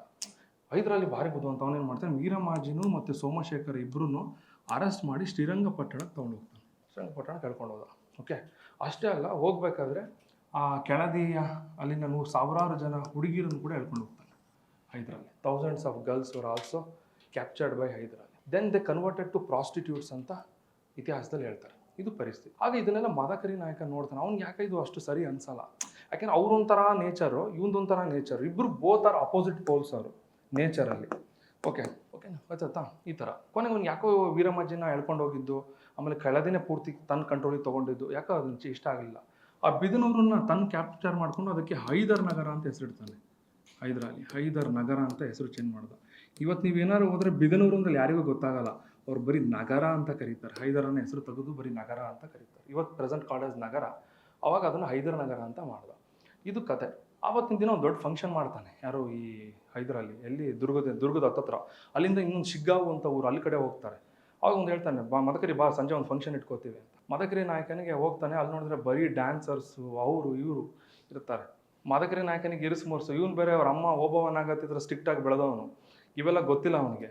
ಇವನಿಗೆ ಎಲ್ಲರೇ ಬಂದಪ್ಪ 5ರಲ್ಲಿ ಹಣ ಬರ್ತೀನಿ ಕಣ್ರಿ ಸಾಕು ಅಂತ ಅನ್ನೋ ಅಷ್ಟು ಪರಿಸ್ಥಿತಿ ಅವನಿಗೆ. ಕೊನೆಗೆ ಒಲ್ಲದ ಮನಸ್ಸಿನಿಂದ ಇದ್ದು ಹೊರಟೋಗ್ಬಿಡ್ತಾನೆ ಯಾರು, ಮದಕರಿ ನಾಯಕ. ಹೋಗ್ಬೇಕಾದ್ರೆ ಇವನು 5ರಲ್ಲಿ ಅಂತಾನಂತೆ, ನಿಂಗೆ ಒಂದು ಉಡುಗೊರೆ ಕೊಡಬೇಕು ಅಂತ ಇದ್ದೀನಿ ಅಂತಾನಂತೆ. ಇವನೇನು ಅನ್ಕೊಂಡ, ಮದಕರಿ ಮೋಸ್ಟ್ಲಿ ಒಂದು 5,000 ಎಕರೆ ಭೂಮಿ, ಒಂದು 2 ಜಿಲ್ಲೆ ಬಿಟ್ಟು ಕೊಡ್ತಾನೆ. ಅವ್ನು ಕೊರಳಿಂದ ಒಂದು ಮುತ್ತಿನ ಸರ ತೆಗಿತಾನೆ 5ರಲ್ಲಿ. ಇದೇ ನಿನಗೆ ಪ್ರೀತಿಯ ಉಡುಗೊರೆ ಇಟ್ಕೊ ಅಂತೇಳಿ. ಮದಕರಿ ಅಂತ ಮನೇಲಿ ಬಿದ್ದಾವೆ ಇವೆ. ಓಕೆ, ಇವ್ನು ಎಂಥ ಜಿಪ್ಪಣ ಅಂದರೆ 5ರಲ್ಲಿ ಹೆವಿ ಕಂಜೂಸ್. ಅವನು ₹1 ಆ ಕಡೆ ಈ ಕಡೆ ಆಗಬಾರ್ದು ಅವನಿಗೆ, ಯಾಕೆಂದ್ರೆ ಅವ್ನು ಬಂದಿದ್ದು ವೆರಿ ಪೂರ್ ಬ್ಯಾಕ್ಗ್ರೌಂಡಿಂದ ಬಂದಿರ್ತಾನೆ. ಮುಂದೆ ಗೊತ್ತಾಗತ್ತೆ ಅವ್ನ ಕತೆ ಹೆಂಗೆ. ಇದು ಅವ್ನ ಲೈಫ್. ಇದು ಯಾವಾಗ ಆಯಿತು ಅವಾಗಿಂತ ಸ್ವಲ್ಪ ಅಷ್ಟಕ್ಕಷ್ಟೇ ಇವರಿಗೆಲ್ಲ. ಬರ್ತಾ ಏನಾಗುತ್ತೆ ನೋಡಿ, ಬರ್ತಾ ಏನಾಗುತ್ತೆ, ಈ 5ರಲ್ಲಿಯ ನೇಚರ್ ಇಷ್ಟ ಆಗಲ್ಲ. 5ರಲ್ಲಿ ಒಂದು ಆಸೆ ಏನಪ್ಪ ಅಂದರೆ ಮದಕರಿನ ತನ್ನ ಕಂಟ್ರೋಲಿಗೆ ತೊಗೊಬೇಕು ಅಂತ. ಮದಕರಿದೇನು ಆಸೆ, ನಾನು ಸ್ವತಂತ್ರವಾಗಿ ಬದುಕಬೇಕು ಅಂತ. ಇಬ್ಬರು ಆ ಥರದ್ದೊಂದು ಸ್ವಾಭಿಮಾನ ಭಾಳ ಮದಕರಿಗೆ. ಸೊ ಸೆಲ್ಫ್ ರೆಸ್ಪೆಕ್ಟ್ ಭಾಳ ಇಂಪಾರ್ಟೆಂಟ್ ಅಲ್ಲ ಮನುಷ್ಯನಿಗೆ. ಅದು ಮದಕರಿ ನಾಯಕ ನೋಡಿ ಕಲಿಬೇಕು. ತುಂಬ ಹೈ ಸೆಲ್ಫ್ ರೆಸ್ಪೆಕ್ಟ್ ಮನುಷ್ಯ, ತಲೆನೇ ಬಗ್ಗಿಸಲ್ಲ. ಅವನೇನಪ್ಪ ಅಂದರೆ ನಾನಾಯಿತು, ನನ್ನ ಕೆಲಸ ಆಯಿತು, ಯಾರಿಗೂ ತಲೆ ಬಗ್ಸಲ್ಲ, ನಾನು ಪ್ರಾಮಾಣಿಕ ಬದುಕೊಂಡು ಹೋಗ್ತೀನಿ ಅಂತ ಅವನು. 5ರಲ್ಲಿ ಹೇಗಾದರೂ ಮಾಡಿ ಇವ್ನು ನನ್ನ ಕೈ ಕೆಳಗೆ ಇಟ್ಕೊಬೇಕು, ನಾನು ಹೇಳ್ದಂಗೆ ಇವ್ನು ಕೇಳ್ತಾ ಇರಬೇಕು ಮದಕರಿ, ನನಗೆ ಅವ್ನು ನನ್ನ ಕೆಲಸಕ್ಕೆ ಇವನು ಬಳಸ್ಕೋಬೇಕು ಅಂತ. ಮದಕರಿ ನಾಯಕನಿಗೆ ಇವ್ನು ಮಾಡೋ ಅನಾಚಾರಗಳು ಗೊತ್ತಾಗಿ ಬೇಡವೇ ಬೇಡ, ನನ್ನ ಪಾಡಿ ನಾನು ಇದ್ಬಿಡ್ತೀನಿ, ಟ್ಯಾಕ್ಸ್ ಕೇಳ್ದಾಗ ಕೊಟ್ಟರಾಯಿತು ಅಂತ ಅವ್ನು ಲೆಕ್ಕಾಚಾರದಲ್ಲಿ ಇತ್ತು. ಕೊನೆಗೆ ಒಂದು ಸತಿ ಏನಾಯಿತು, ಹಿಂಗೆ ಆಗ್ತಾ ಒಂದ್ಸತಿ ಮದಕರಿ ನಾಯಕ ಅಷ್ಟೊತ್ತಿಗೆ ಈ ಮರಾಠಾಸ್ ಏನು ಮಾಡ್ತಾರೆ ಕೇಳಿಸ್ಕೊಳ್ಳಿ, ಮರಾಠಾಸು ಈ ಮೈಸೂರಿನ ಮೇಲೆ ಅಟ್ಯಾಕ್ ಮಾಡ್ತಾರೆ. ಅದರಲ್ಲೊಬ್ಬನು ಮಾಧವರಾವ್ ಅಂತ ಒಬ್ಬ ಇದ್ದ. ಅವನು ಮಾಧವರಾವ್ ಅಂತ ಒಬ್ಬ ವ್ಯಕ್ತಿ ಇದ್ದ. ಈಸ್ ವೆರಿ ಎಫಿಷಿಯಂಟ್ ರೂಲರ್ ಕಣ್ರಿ. ನೋಡೋಕ್ಕೊಂಥರ ಸೊಳ್ಳೆ ಬತ್ತಿದ್ದಂಗೆ ಇರ್ತಾನೆ, ಬಟ್ ತುಂಬ ಪವರ್ಫುಲ್ ಪಂಚ ಇದ್ದ. ಅವನೇನು ಮಾಡ್ತಾನೆ, ಈ ಹೈದರ್ ಅಲಿ ಮೇಲೆ ಅಟ್ಯಾಕ್ ಮಾಡ್ತಾನೆ. ಯಾವಾಗಿದು 1770 ಆ ಟೈಮ್ನ, ಆಸುಪಾಸಿನ ಟೈಮಲ್ಲಿ ಅಟ್ಯಾಕ್ ಮಾಡ್ತಾನೆ ಮಾಧವರಾವ್. ಹೈದರ್ ಅಲಿಗೂ ಮರಾಠಾಸಿಗೂ ಪರಮಶತ್ರುಗಳು, ನಿಮಗೆ ಗೊತ್ತಿರುವಂಥದ್ದು. ಇವನೇನು ಮಾಡ್ತಾನೆ, ಮಾಧವರಾವ್ ತನ್ನ ಸೈನ್ಯವನ್ನು ತೆಗೆದುಕೊಂಡು ಇವತ್ತಿನ ತುಮಕೂರು ಹತ್ರ ಬರ್ತಾನೆ. ತುಮಕೂರಿನ ಸುತ್ತಮುತ್ತ ಪ್ರದೇಶಗಳ ಮೇಲೆ ಅಟ್ಯಾಕ್ ಮಾಡ್ತಾರೆ. ಅಟ್ಯಾಕ್ ಮಾಡಿದಾಗ ಅಲ್ಲಿ ಕೋಟೆಗಳು, ಬರೀ ಕೋಟೆಗಳು, ತುಮಕೂರು, ಚಿನಕುರಳಿ, ಬೆಂಗಳೂರು ಸುತ್ತಮುತ್ತ ಕೋಟೆಗಳಿತ್ತು. ಅದು ಹೈದರಾಲಿ ಕಡೆಯವರು ಅದರಲ್ಲಿ ವಾಸ ಮಾಡ್ತಿದ್ರು ಕೋಟೆಯಲ್ಲಿ ಒಳಗಡೆ. ಅವನಿಗೆ ಮಾಧವರಾವಿಗೆ ತನಗೆ ಗೊತ್ತಿಲ್ಲ, ಅವ್ನು ಭಾಳ ಮರಾಠಾಸ್ ಅವ್ರು ಬರೀ ಲ್ಯಾಂಡಲ್ಲಿ ಯುದ್ಧ ಮಾಡಿದ್ರೆ ಇವೆಲ್ಲ ಗೊತ್ತಿಲ್ಲ ಅವರಿಗೆ. ಅವನೇನು ಮಾಡ್ತಾನೆ, ಹೇಳ್ತಾನೆ ಮದಕರಿ ನಾಯಕನ ಸಹಾಯವನ್ನು ತಗೊಳ್ಳೋಣ ಅಂತೇಳಿ 5th ಮದಕರಿ ನಾಯಕನಿಗೆ ಹೇಳಿ ಕಳಿಸ್ತಾರೆ, ನೀನು ನಮಗೆ ಬೆಂಬಲ ಕೊಡು, ನಾನು ಜೊತೆ ಯುದ್ಧ ಮಾಡು, ಹೈದರಾಲಿನ ಫೇಸ್ ಮಾಡ ಅಂತ. ಮದಕರಿ ನಾಯಕ ಮಂತ್ರಿ ಕಳ್ಳಿ ನರಸಪ್ಪನ ಹತ್ರ ಕೇಳ್ತಾನೆ, ಏನು ಮಾಡೋದು ಇವಾಗ, ಇಂಥ ಕಾನ್ಫ್ಲಿಕ್ಟ್ ಇದೆ, ಏನು ಮಾಡೋದು ಅಂತ. ಅವರು ಮುಂದಿನ ಲೆಕ್ಕಾಚಾರಗಳು ಮಾಡ್ತಾರೆ. ಹೇಗಿದ್ರು ಹೈದರಾಲಿ ನಮಗೆ ಶತ್ರುವೇ, ಅವನಿಗೂ ನಮಗೂ ಅಷ್ಟಕ್ಕಷ್ಟೇ. ಆಮೇಲೆ ಅವನಿಗೂ ಲೆಕ್ಕಾಚಾರಗಳು ಹೊಂದಲ್ಲ. ಸೊ ನಾವು ಮರಾಠರು ಪರವಾಗಿ ಇದ್ಬೇಡ ಬಿಡು, ಬಂದಿದ್ದು ನೋಡೋಣ ಅಂತ. ಸೊ ನಿಮಗೆಲ್ಲ ಹೆಂಗೆ ಅಂತ ಹೇಳಿದ್ರೆ ಇದು ಇಷ್ಟೇ ಸಿಂಪಲಾಗಿ ಹೇಳ್ತೀವಿ, ಬಟ್ ಅರಮನೆಯಲ್ಲಿ ಇದೊಂದು ಎಪಿಸೋಡ್ಸ್ ಥರ ಇರ್ತವೆ, ಡಿಸ್ಕಷನ್ಸ್ ಆರ್ ಲೈಕ್ ಎಪಿಸೋಡ್ಸ್. ರಾಜಮಾತೆ ಬರ್ತಾರೆ, ಅವ್ರನ್ನೊಂದು ಮಾತು ಕೇಳೋದು, ಓಕೆ ಅವ್ರು ಏನಂತಾರೆ ಕೇಳೋದು, ಮಂತ್ರಿಗಳನ್ನ ಕೇಳೋದು, ಸಮಾಲೋಚನೆ ಮಾಡೋದು, ಇವೆಲ್ಲ ಮಾಡ್ತಿರ್ತಾರೆ. ಕೊನೆ ಮದಕರಿ ನಾಯಕ ಇವರು ಪರವಾಗಿದ್ದ, ತನ್ನ ಸೈನ್ಯವನ್ನು ತಗೊಂಡು ತುಮಕೂರು ಸುತ್ತಮುತ್ತ ಬರ್ತಾನೆ. ಆಗ ಮಾಧವರಾವು ಇವರು ಭೇಟಿಯಾದರು. ಮಾಧವರಾವ್ ಹೇಳ್ತಾನೆ ಮರಾಠಿ ಭಾಷೆಯಲ್ಲಿ, ನನಗೆ ಈ ಕೋಟೆನ ಬೇಕಪ್ಪ, ನೀನು ಕ್ಯಾಪ್ಚರ್ ಮಾಡಿಕೊಡು, ನಿನ್ಗೆ ಏನು ಬೇಕೋ ನಾನು ಕೊಡ್ತೀನಿ, ಮುಂದೆ ನಮ್ಮ ಜೊತೆ ನೀನು ಇರೋ, ಹೈದರಾಲಿಗೆ ಎದರ ಅವಶ್ಯಕತೆ ಇರಲ್ಲ, ನನ್ನ ಜೊತೆಗಿದ್ರೆ ಹೈದರಾಲಿ ಬಗ್ಗೆ ಟೆನ್ಷನ್ನೇ ತೊಗೊಂಬೇಡ ಅಂತ. ಹೈದರಾಲಿಗೆ ವಿಚಾರ ಎಲ್ಲ ಕಿವಿಗೆ ಬಿದ್ದು ಕೆಂಡ ಆಗ್ಬಿಡ್ತಾನೆ ಅರಮನೆಯಲ್ಲಿ. ಆ ಅಕೌಂಟೆಂಟ್ಸ್ಗಳಿಗೆ ಡೈಲಿ 50 ಇದ್ದವು 100 ರೇಟ್ಗಳಾಗ್ತವೆ. ಓಕೆ, ಕೋಪ ಯಾರ ಮೇಲೆ, ಈ ಮದಕರಿ ಮೇಲೆ. ನಮ್ಮ ಜೊತೆಗಿದ್ದವನು ಇವ್ರ ಜೊತೆ ಹೋಗ್ಬಿಟ್ನಲ್ಲ, ಪವರ್ಫುಲ್ ಇದ್ದ ಅಂತ, ಆ ಥರದೊಂದು ಕೋಪ ಅವನಿಗೆ. ಕೊನೆಗೆ ಏನಾಯಿತು, ಈ ಕೋಟೆಗಳ ಸುತ್ತ ಒಂದು ಬರೀ ಇವರೆಲ್ಲ ಭಾರಿ ಬುದ್ಧಿವಂತ ಇರ್ತಿದ್ರು ಹಳೆ ಕಾಲದಲ್ಲಿ. ಇಲ್ಲಿ ನೀರು ಇರ್ತಿತ್ತು, ಇಲ್ಲಿ ನೀರು ಒಳಗಡೆ ಹೇಳಿದ್ನಲ್ಲ ಮೊನ್ನೆ, ಮೊಸಳೆಗಳನ್ನು ಬಿಟ್ಟವರು. ಓಕೆ, ಹೊಂಡ ಮಾಡೋರು, 10 ಅಡಿ ನೀರು, ಅದ್ರಲ್ಲಿ ಪೂರ್ತಿ ಮೊಸಳೆಗಳು, ಯಾರಿದ್ದಾರೆ ಅಂತಲೇ ಗೊತ್ತಾಗಲ್ಲ. ಸೈನಿಕರು ಒಳಗೆ ಹೋಗ್ತಿದ್ದಂಗೆ ಒಂಥರ ಕೋಳಿ ಮರಿ ಥರ ನುಂಗ್ಕೊಂಬಿಡವು ಮೊಸಳೆಗಳು. ಸೊ ಆಗ ಅವ್ರು ಎದುರುಬಿಟ್ರು ಮರಾಠರು, ಏನಿದು ಇಂಥ ಪರಿಸ್ಥಿತಿ ಅಂತ. ಆಗ ಮದಕರಿ ನಾಯಕನಿಗೆ ವಿಚಾರ ಗೊತ್ತಾಗಿ ಮದಕರಿ ಏನು ಮಾಡ್ತಾನೆ, ಹೋಗ್ರಿ ಒಂದು ಎಲ್ಲಾದರೂ ಯಾವ್ದಾದ್ರು ಊರಿಗೆ ಹೋಗಿ ಒಂದು 200-300 ಕುರಿ ತೊಗೊಂಬನ್ನಿ ಅಂತ ಹೇಳ್ತಾನೆ. ಆ ಕುರಿಗಳು ತೊಗೊಂಬಂದ್ಮೇಲೆ ಅದನ್ನು ಕಟ್ ಮಾಡಿಬಿಟ್ಟು ನೀರು ಒಳಗಡೆ ಹಾಕ್ತಾರೆ. ಆ ಮೊಸಳೆಗಳು ತಿನ್ಬೇಕಾದ್ರೆ ಆ ಕೋಟೆ ಒಳಗಡೆ ಹೋಗ್ತಾರೆ. ಇದು ಹೇಳ್ತಾರೆ ಮಧ್ಯರಾತ್ರಿ 12 ಗಂಟೆ ಟೈಮಲ್ಲಿ. ಒಳಗಡೆ ಹೋಗ್ಬಿಟ್ಟು ಅವನು ಆ ಕೋಟೆನ ಲಗ್ಗೆ ಹಾಕೊಂಡು ಒಳಗಡೆ ಹೋಗ್ತಾರೆ. ಒಳಗಡೆ ಹೋದರೆ ಅವ್ನು ಯಾರೋ ಸೈಯದ್ ಅಂತ, ಈ ಹೈದರಾಲಿ ತುಂಬ ಆತ್ಮೀಯನ ಕಡೆಯವನು, ಅವ್ನು ಕೋಟೆ ಒಳಗಡೆ ನಿದ್ದೆ ಮಾಡ್ತಿರ್ತಾನೆ. ಆ ಮದಕರಿ ನಾಯಕ ಸ್ವತಃ ಅವನೇ ಕೋಟೆ ಒಳಗಡೆ ಹೋಗಿ ಮಧ್ಯರಾತ್ರಿ ಬಾಗಿಲು ಬಡಿದ್ರೆ ಅವ್ನು ಸೈಯದ್ ಹೊರಗಡೆ ಬರ್ತಾನೆ. ತಕ್ಷಣ ಅವ್ನ ಕೈ ಕಟ್ ಮಾಡಿಬಿಡ್ತಾನೆ ಮದಕರಿ. ಆಗ ಅವನು ಖಾಲಿ ಬೀಳ್ತಾನೆ ಮದಕರಿ, ದಯವಿಟ್ಟು ನನ್ನ ಪ್ರಾಣ ಉಳಿಸು, ನಾವೇ ನಿಮ್ಮ ಶತ್ರುಗಳಲ್ಲ ಅಂತ. ಆಗ ಮದಕರಿದೊಂದು ಸ್ವಭಾವ ಏನಂದರೆ ಒಂದು ಒಳ್ಳೆ ಮನಸ್ಸಿತ್ತು ಅವನಿಗೆ.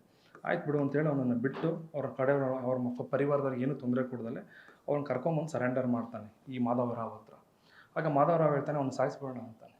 ಅವಾಗ ಹೇಳ್ತಾನೆ, ಇಲ್ಲ ನಾನು ಮಾತು ಕೊಟ್ಟಿದ್ದೀನಿ, ಒಂದ್ಸತಿ ಒಬ್ರಿಗೆ ಮಾತು ಕೊಟ್ಟರೆ ಮುಗೀತು, ನಾನು ತಪ್ಪಲ್ಲ ಅಂತಾನೆ.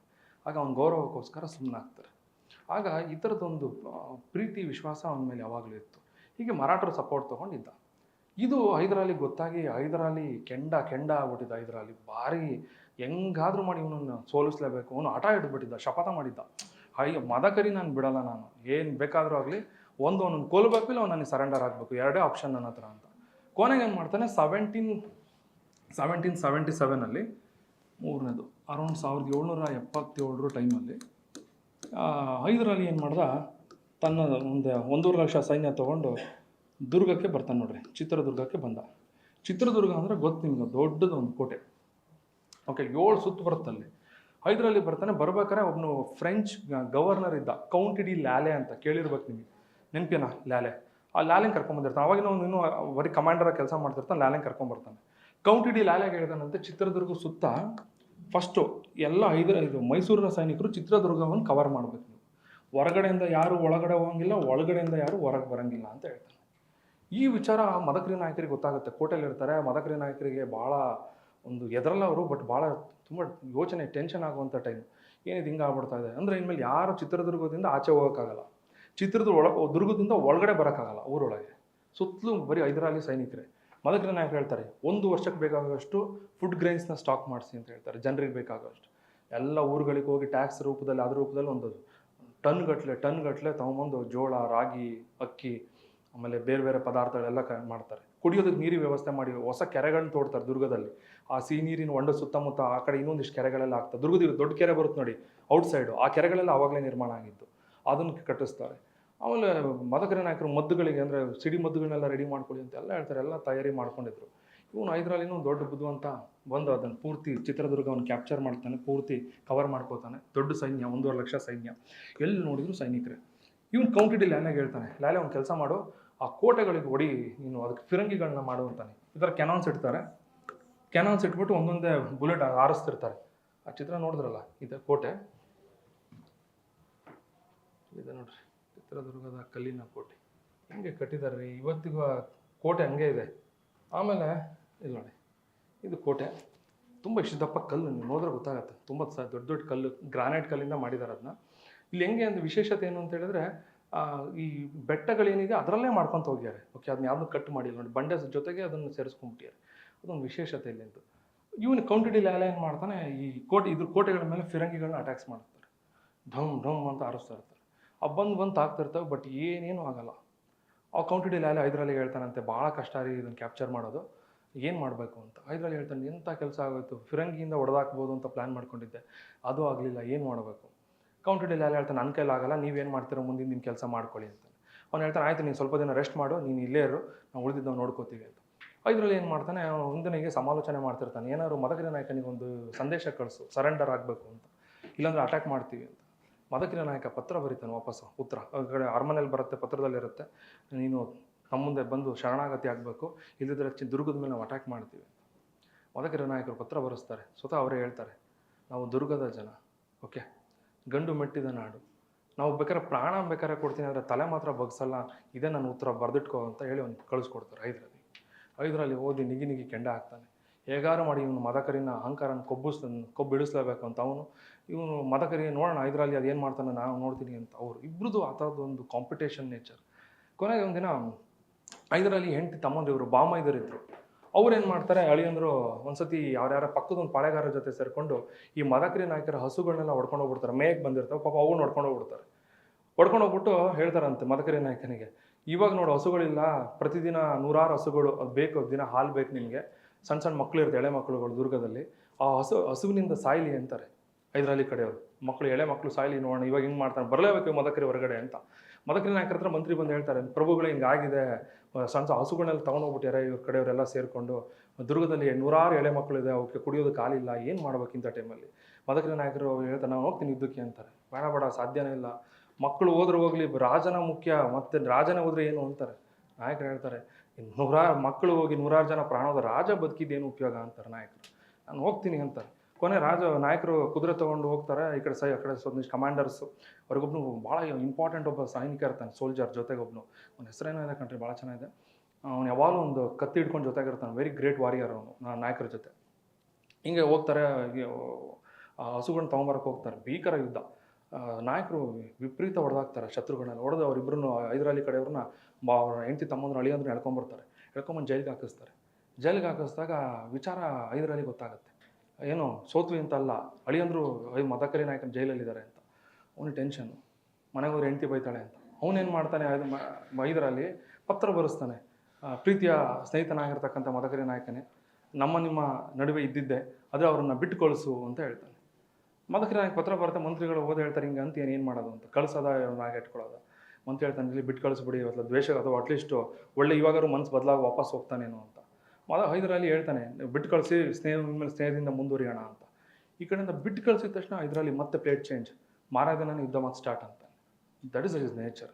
ಸೊ ಆಗ ಮದಕರಿ ನಾಯಕರು ಹೇಳ್ತಾರೆ, ಗೊತ್ತಿತ್ತು ನನಗೆ ಅವನು ಇರೋದೇ ಹಂಗೆ, ಅವನು ಮನುಷ್ಯ ಇರೋದೇ ಹಂಗೆ, ಸುಮ್ಮನೆ ಮಾತಾಡ್ತಾನೆ ಅಷ್ಟೇ, ಬಾಯಲ್ಲಷ್ಟೇ ಒಂದು ಮಾತು, ಒಳದು ಹೃದಯ ತುಂಬ ಬರೀ ವಿಷಯನ ಇಟ್ಕೊಂಡಿದ್ದೇನೆ ಅಂತ ಮದಕರಿ ನಾಯಕರು ಹೇಳ್ತಾರೆ. ಆಗ ಅಳಿಯರು ಬಂದು ಹೈದರಾಲಿ ಹತ್ರ ಹೇಳ್ತಾರಂತೆ, ಬಾವ ನಾವು ಈ ಸತಿ ಇನ್ನೊಂದು ಸತಿ ಹೋಗ್ತೀವಿ ಅಂತ. ಹೈದರಾಲಿ ಹೇಳ್ತಾನೆ, ಕಪಾಳ ಕೊಡ್ತೀನಿ ನಿಮಗೆ ಅಂತ.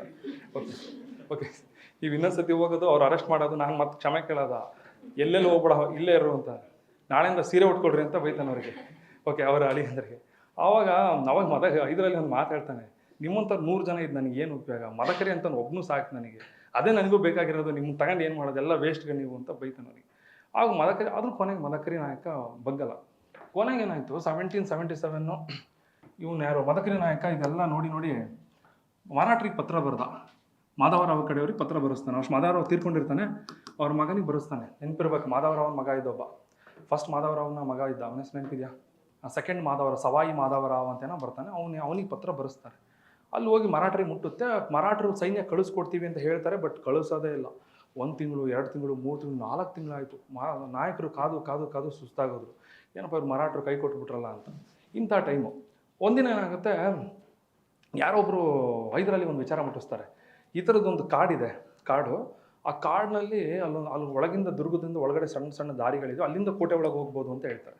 ಹೈದರಾಲಿ ಒಂದು ಪ್ಲ್ಯಾನ್ ಮಾಡಿಸ್ತಾನೆ, ಒಂದು ಕೆಲಸ ಮಾಡ್ರ, ರಾತ್ರಿ ಎಲ್ಲ ದುರ್ಗದ ಜನ ನಿದ್ದೆ ಮಾಡಿದ್ಮೇಲೆ ಆ ಕಾಡೊಳಗೆ ನುಗ್ಗಿಬಿಟ್ಟು ಅಲ್ಲಿ ಒಳಗಡೆಯಿಂದ ಹೋಗ್ರಿ ನೀವು ದುರ್ಗದಕ್ಕೆ ಅಂತ ಒಂದು 200 ಜನ ಕಳಿಸ್ಕೊಡ್ತಾನೆ. 200-300 ಜನ ಸೈನಿಕರು.